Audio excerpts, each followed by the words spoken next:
ब्रह्मा गुरुर्विष्णु गुरुर्देवो महेश्वरः गुरुर साक्षात परब्रह्म तस्मै श्री गुरुवे नमः। नमस्कार साथियों, एक बार फिर से आप सभी का आपके अपने YouTube चैनल अमेजिंग शिक्षा में बहुत बहुत हार्दिक अभिनंदन व स्वागत है।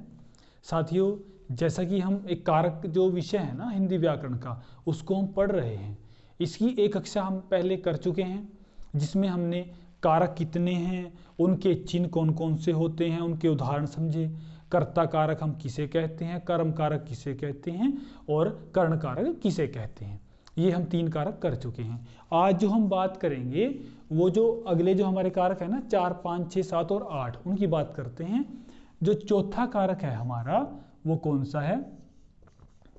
संप्रदान कारक। संप्रदान कारक, ठीक है। संप्रदान कारक कहते किसको हैं? जैसे हम पहले पढ़ चुके हैं, कर्ता जिसके लिए या जिस उद्देश्य को लेकर के किसी भी क्रिया का संपादन करता है, ठीक है ना।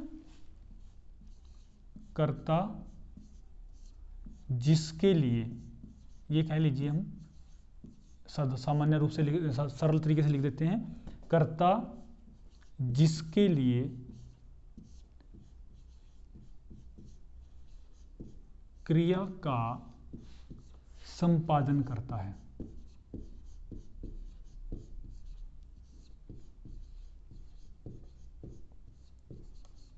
करता है उसे संप्रदान कारक कहते हैं। उसे संप्रदान कारक कहते हैं।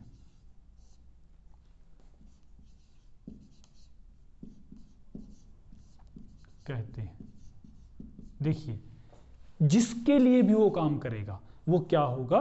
संप्रदान कारक। जैसे राजा ब्राह्मण को गाय देता है ना। अब ये जो राजा है ये क्या है? कर्ता है। उसने क्रिया की है, किसके लिए की है? ब्राह्मण के लिए की है। दान किसको दिया है? ब्राह्मण को दिया है। अब जिस उद्देश्य से या जिसके लिए कार्य हुआ है वो कौन है? ब्राह्मण। तो ब्राह्मण क्या है? यहां पर संप्रदान कारक है। अन्य उदाहरण ले लीजिए, गृहिणी गरीबों को वस्त्र देती है। हमने ये वाक्य ले लिया, गरीबों को वस्त्र देती है। वस्त्र देती है, ये ले लिया एक वाक्य, ठीक है ना। अब गृहिणी करता है ना, वो वस्त्र दे रही है, वो किसके लिए क्रिया कर रही है, किसके लिए काम कर रही है? वो यही तो हमने किया। करता जिसके लिए क्रिया का संबंध, जिसके लिए, जिस उद्देश्य से, उसका उद्देश्य क्या है? गृहिणी का वस्त्र देना। किसको वस्त्र देना है? उसका उद्देश्य गरीबों को वस्त्र देना है। तो यहां जो गरीब है ना, इनको दान दिया उसने, तो गरीबों को, ये क्या है? यहां पर संप्रदान कारक है, ठीक है ना। तो यानी जिसके लिए भी कर्ता कार्य कर रहा है वो क्या है? हमारा संप्रदान कारक होता है। कोई भी उदाहरण हम ले लें उसमें। दूसरा, जब हम गुरु को प्रणाम करते हैं, बड़ों को नमस्कार करते हैं, है ना, गुरु को प्रणाम करना हो, गुरु को प्रणाम, हमने ये कह दिया, है ना, या बड़ों को नमस्कार करना हो,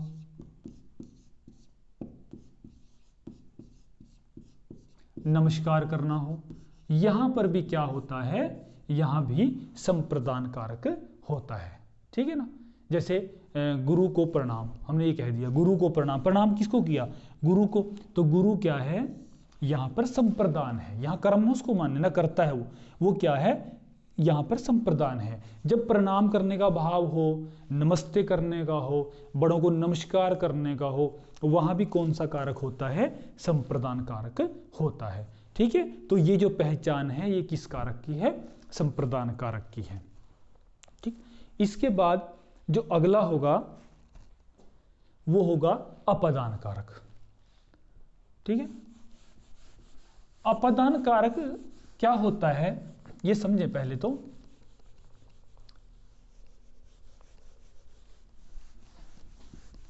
हमने पिछली कक्षा में किया था, उसका जो चिन्ह था क्या था, से अलग होना, यही किया था ना। तो 5 जो है वो कौन सा है, अपादान कारक है। इसका जो हम परिभाषा कैसे लिखेंगे इसकी, संज्ञा या सर्वनाम के जिस रूप से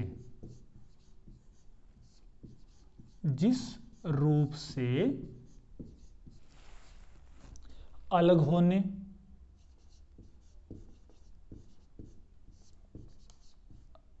होने, ठीक है,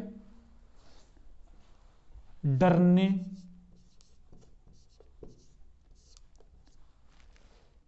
अलग होने, डरने, निकलने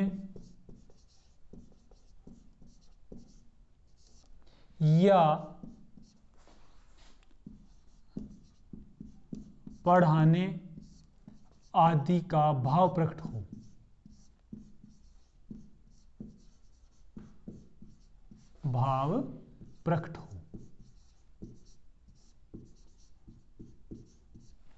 उसे अपादान कारक कहते हैं।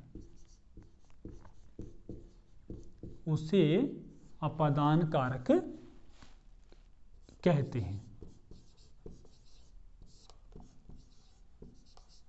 देखिए, अलग होना, किसी एक व्यक्ति या वस्तु का दूसरे व्यक्ति या वस्तु से अलग होना, उसका भाव हो कहीं भी, या फिर डरने की बात हो, या कहीं से कोई दूसरी वस्तु निकल रही है उसका भाव हो, या जैसे अध्यापक बच्चों को पढ़ाता है उसका भाव हो, तो वो सब किस में आएंगे, अपादान कारक में। जैसे हम उदाहरण से समझते हैं, पेड़ से पत्ते गिरते हैं, पेड़ से पत्ते गिरते हैं, ये है। अब पत्ते जो है ना अलग हो रहे हैं, किससे अलग हो रहे हैं, पेड़ से अलग हो रहे हैं। जहां भी अलग, जिससे अलग होने का भाव हो, अलग किससे हो रहे हैं, वो पेड़ से हो रहे हैं, तो जिससे वो अलग हो रहे हैं वो क्या होगा, अपादान होगा। कहा ना, जिस रूप से अलग होने का भाव हो। आगे डरने का, बच्चे बंदर से डरते हैं, बंदर से किससे डरते हैं, बंदर से। तो बंदर क्या है यहां पर, अपादान, जहां डरने का भाव हो, ठीक है ना। निकलने की बात है, गंगा हिमालय से निकलती है, हमने कहा गंगा हिमालय से निकलती है,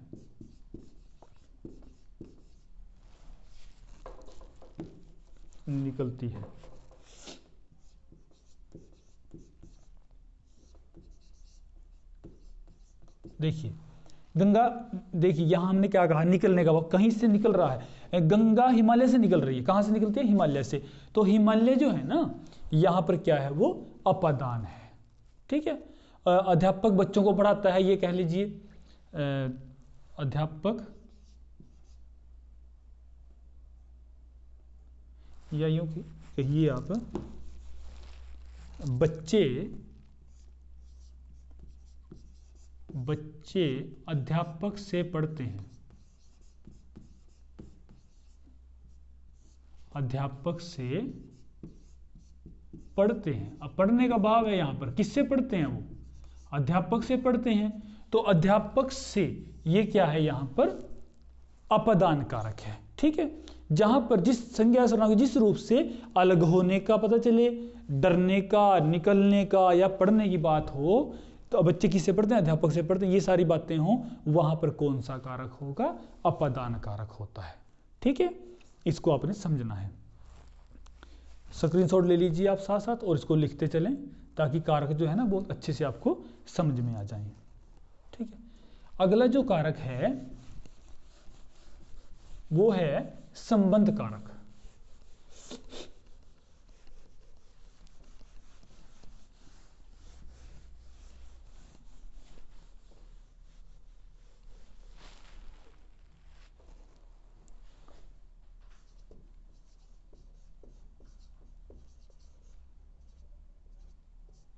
देखिए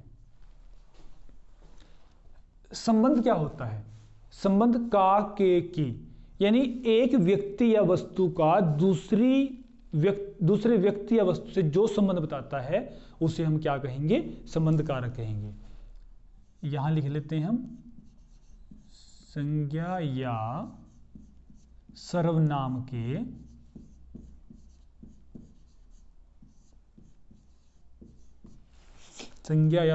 के जिस रूप से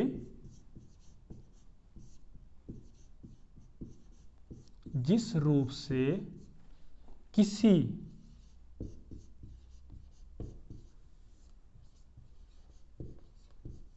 व्यक्ति या वस्तु का, संज्ञा या सर्वनाम के जिस रूप से किसी व्यक्ति या वस्तु का किसी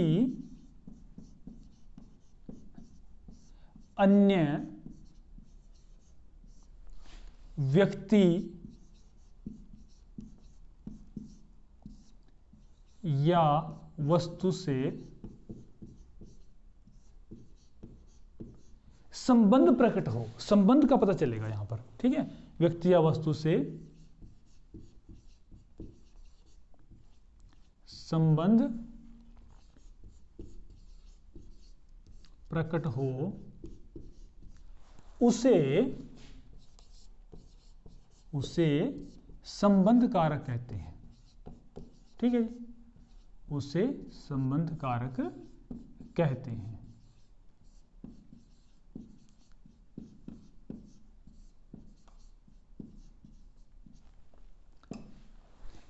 संज्ञा या सर्वनाम के जिस रूप से किसी व्यक्ति या वस्तु का किसी अन्य या दूसरे व्यक्ति या वस्तु से संबंध प्रकट हो, संबंध का पता चले, उसे हम क्या कहेंगे, संबंध कारक कहते हैं। जैसे हम कहें यह राम का भाई है ना। अब यहां दो व्यक्तियों का संबंध है। अब भाई तो है, किसका भाई है, राम का भाई है, तो यहां राम क्या हुआ, ये संबंध कारक है, राम का, है ना। कारक चिन्ह क्या किया हमने, का, के, की, यही किया ना। तो या यूं कह लीजिए राम दशरथ के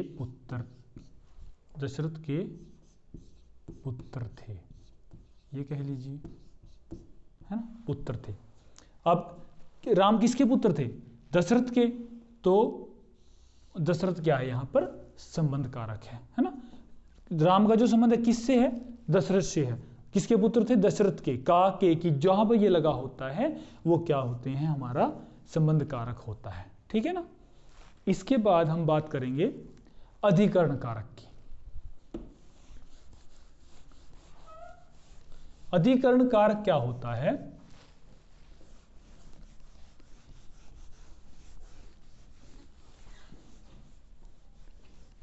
जब हम किसी व्यक्ति या वस्तु के आधार का जिससे हमें बोध होता है ना, पता चलता है, वो अधिकरण होगा। देखिए अधिकरण कारक क्या है भाई, संज्ञा या सर्वनाम के जिस रूप से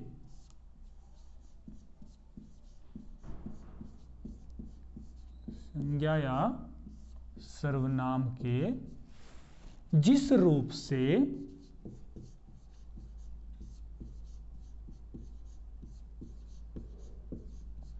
किसी व्यक्ति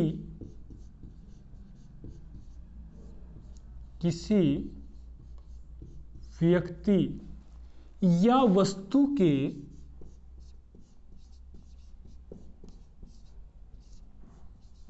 के आधार का बोध हो, किसका बोध हो, आधार का, ठीक है, आधार का बोध हो।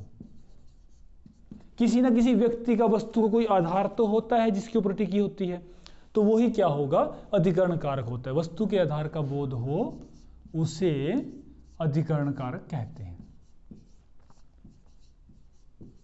परिभाषा जरूर आप साथ साथ लिख लें ताकि आपको अच्छे से ये समझ में आ जाए, ठीक है। या वस्तु के आधार का बोध हो, उसे अधिकरण कारक कहते हैं।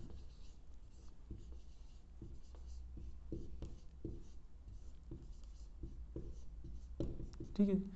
अब जैसे हम उदाहरण लेते हैं, मेज पर पुस्तक रखी है, मेज पर पुस्तक रखी है ना, ये कर लिया हमने। अब पुस्तक जो है ना, इसका आधार क्या है, किसके ऊपर रखी है, ये मेज के ऊपर रखी है, तो जो भी आधार होगा उसे ही हम क्या कहेंगे, अधिकरण कारक कहते हैं। इसका जो चिन्ह क्या होता है, चिन्ह होता है इसका मे पर पे, यानी जो भी आधार, जिसका जो आधार है वो अधिकरण है। मेज पर, पुस्तक का आधार क्या है, मेज है, तो मेज क्या हुआ, अधिकरण कारक होता है यहाँ पर।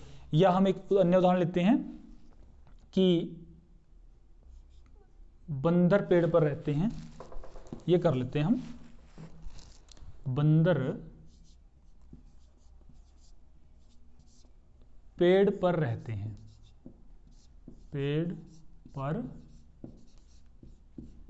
रहते हैं, ठीक है।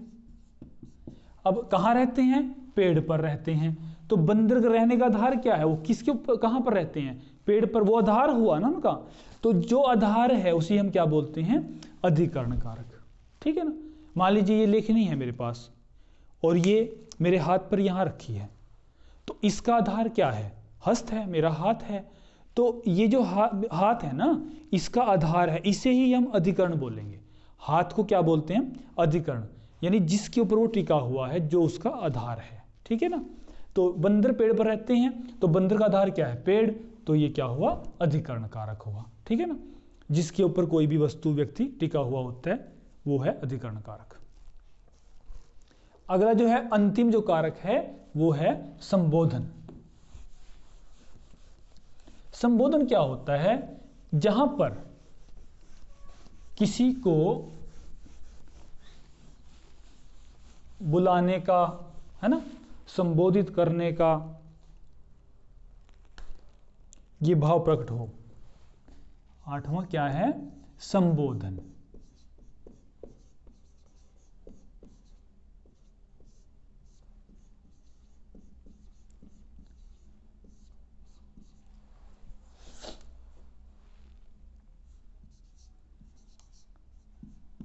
जहां पर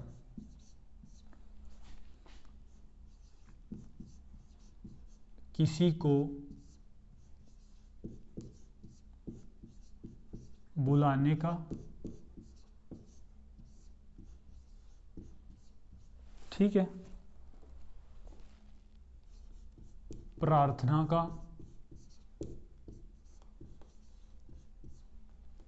या संबोधित करने का भाव प्रकट हो, या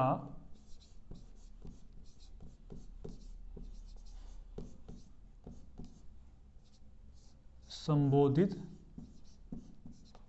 सावधान भी कह सकते हैं, किसी को बुलाने का, प्रार्थना का, संबोधित करने का, या सावधान करने का भाव प्रकट हो, सावधान करने का भाव प्रकट हो, भाव प्रकट हो, उसे संबोधन कारक कहते हैं। संबोधन, संबोधित करना,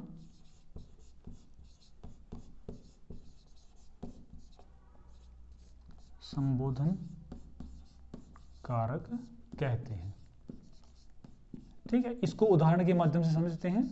देखिए, जब कोई प्रार्थना करते हैं ना हम किसी से, जैसे ईश्वर से करते हैं, हम बोलते हैं यहां पर, हे प्रभु सबका भला करना, सबका भला करना, ये प्रार्थना की, तो संबोधित कर रहे हैं ना, संबोधित भी कर रहे हैं और प्रार्थना भी कर रहे हैं, हे प्रभु।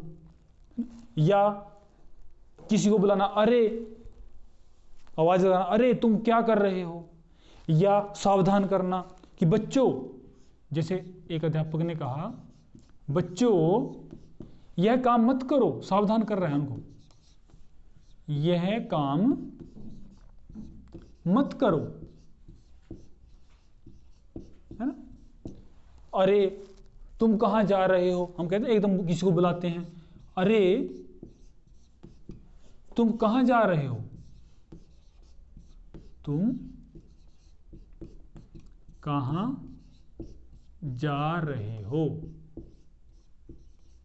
इस प्रकार का जहां भी आपको भाव नजर आए वहां क्या होता है, संबोधन कारक होता है। वैसे तो ये विस्मयादिबोधक चिन्ह लगा होता है सब में, ये इसकी पहचान है, ठीक है ना। किसी को बुलाने का भाव हो, किसी को सावधान करने का हो, कहीं प्रार्थना का हो, या फिर किसी को संबोधित कर रहे हैं, वहां कौन सा कारक होता है, संबोधन कारक होता है, ठीक है। तो हमने जो है ये 8 के 8 जो कारक है ना यहाँ पर अच्छे से कर लिए हैं। तो आप सभी ने जो है ना इसको लिखना भी है और इसको समझना है। कारक कितने होते हैं हिंदी में, 8 होते हैं। यदि संस्कृत के विद्यार्थी हैं तो वो वहां पर 6 कारक करते हैं, क्योंकि संस्कृत में संबंध को और संबोधन को कारक नहीं माना जाता, ठीक है जी। तो आज की जो कक्षा है हमारी यहीं पर संपन्न होती है। तो आगे जो है आप, अगर आप चाहते हैं कि अगली वीडियो आप तक पहुंचे तो कृपया करके जो है ना इस चैनल को सब्सक्राइब कर लें आप, अमेजिंग शिक्षा को। और जो भी यहाँ पर कराया जाता है उसको लिखने का जरूर अभ्यास करें, ठीक है। और जो पिछली वीडियो जो आपने नहीं देखी उनको जरूर देख लें, क्योंकि कोई भी तैयारी है ना वो व्यवस्थित रूप से करनी चाहिए हम सबको, क्योंकि वहाँ पर जो छोटी छोटी बातें आपको बताई गई है ना वो सीख करके ही आप अगली बातों को आराम से उनको सीख सकते हैं, ठीक है। तो आप सभी सुखी रहें, निरोग रहें। इसी के साथ मैं अपनी वाणी को यहीं पर विराम देता हूँ। सभी का बहुत बहुत धन्यवाद, आप सभी ने बहुत ध्यान से इस वीडियो को देखा है। और अंत में सभी को जय हिंद, वंदे मातरम।